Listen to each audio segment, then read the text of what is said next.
السلام عليكم، اهلا بكم في قناتي سويت اند سوا مع رنا. يا رب تكونوا بخير. لو اول مره تشوفوا فيديو من فيديوهاتي وناويين تشتركوا في القناه، وانتوا بتشتركوا في القناه فعلوا الجرس عشان توصلكم كل الاشعارات الخاصه بالقناه عندي.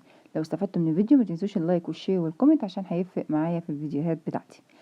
ازاي اطلع العيش باللون ده بفرن كهربا، ولا بقى فرن مش عارفه عامل ازاي، ولا فرن ايه ولا بتاع. بصوا العجينه مغذي ومشبع جدا جدا جدا. بسم الله ونبتدي. اول حاجه عايزه كوبايه من الميه الدافيه، عليها كوبايه من الدقيق المنخول متعدد الاستخدامات او خاص بالمخبوزات، عليه معلقه كبيره من الخميره وزيها معلقه كبيره برضو سكر. هنقلب كله مع بعضه كويس جدا، وبعد كده هنغطي العجينه بتاعتنا دي، او ايه بيقولوا عليها اسمها بولش. بس بقى بتقعد ايه، هما بيقعدوها 4 ساعات 6 ساعات. معاكم بقى انتوا بقى من 10 دقايق لحد 6 ساعات مثلا. ممكن تبيتوها ليلة في التلاجة بقى، ما تسيبوهاش بقى بره، لا حطوها في التلاجة واعملوا منها العجينة تاني يوم.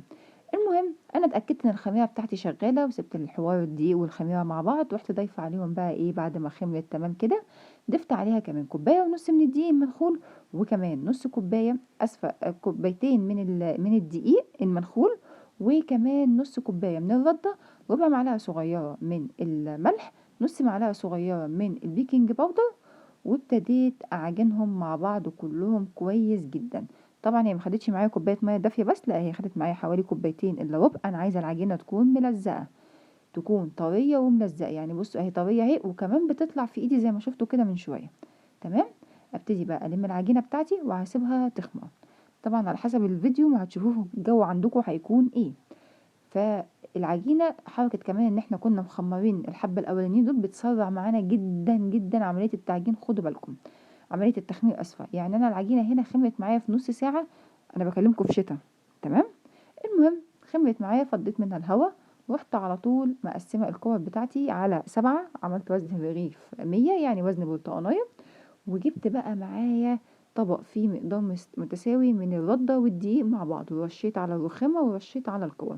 هم عملوا معايا 7 رغيفة وزن 100، ورغيف صغنن كده وزن 50 جرام.